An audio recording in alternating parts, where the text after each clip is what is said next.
What was the final straw and what really pushed me to getting sober? What's up, you guys? My name's Nicole Pludre. I'm a person in long-term recovery, and I love to talk about drugs, addiction, recovery, and so much more. And this is the very thing that pushed me to getting sober. In 2015, my best friend called CPS on me, and I lost custody of my son because I had relapsed back onto drugs after giving birth to him. And for the first year of his life, I was high on methamphetamine, opioids, and Xanax.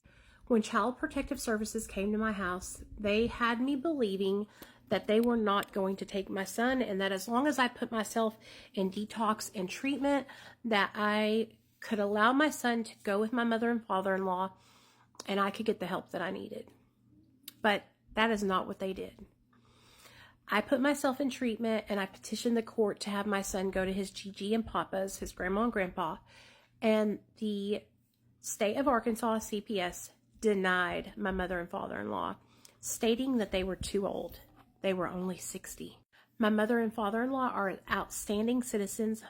They have never been in trouble. My father-in-law was a Vietnam veteran, retired, and my mother-in-law had just retired from working for an insurance agency for over 20 years, and they had just bought a brand new home. They denied my mother and father-in-law because they wanted to send my son to a stranger in foster care so they could collect money on my child. This lit a fire in me like no other, and I fought tooth and nail to get my son back. Within 10 months, I had my son back in my custody, and at the 1-year mark, my case was closed. A lot of people ask me, are you still friends with Tara, the girl who called CPS on me? And the answer is, we're not best friends, but I do have an update for you guys. Yesterday, I was looking through the comment section on one of my videos about Suboxone, and Tara commented, and you guys, she's sober and she's on Suboxone. She's utilizing medication-assisted treatment, and it's helping her maintain sobriety. She has a full-time job, and her daughter opened her own business where she does nails. Her daughter's name is Gianna.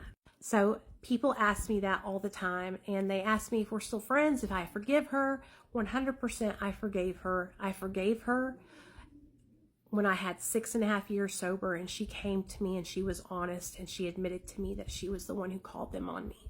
At the end of the day, her calling CPS on me is the very thing that catapulted me and forced me into getting sober. It could have went the opposite, and I could have went off the deep end and not gotten sober, but I did. I did get sober, and I changed my life, and you can too. So if you're struggling with addiction and you are in the same position I was, use that experience to push you in the right direction. And if you have to, like, do what I did. I utilized the love for my child to push me to sobriety because I didn't love myself. I didn't care enough about me to get sober for me. But I loved my son, so I got sober for him. A lot of people tell me, you can't get sober for somebody else. If you don't get sober for yourself, it won't last. Bullshit. I got sober for my son. And as I stayed sober, then I began to want to be sober for myself. And now I stay sober for me because I love me and I deserve it.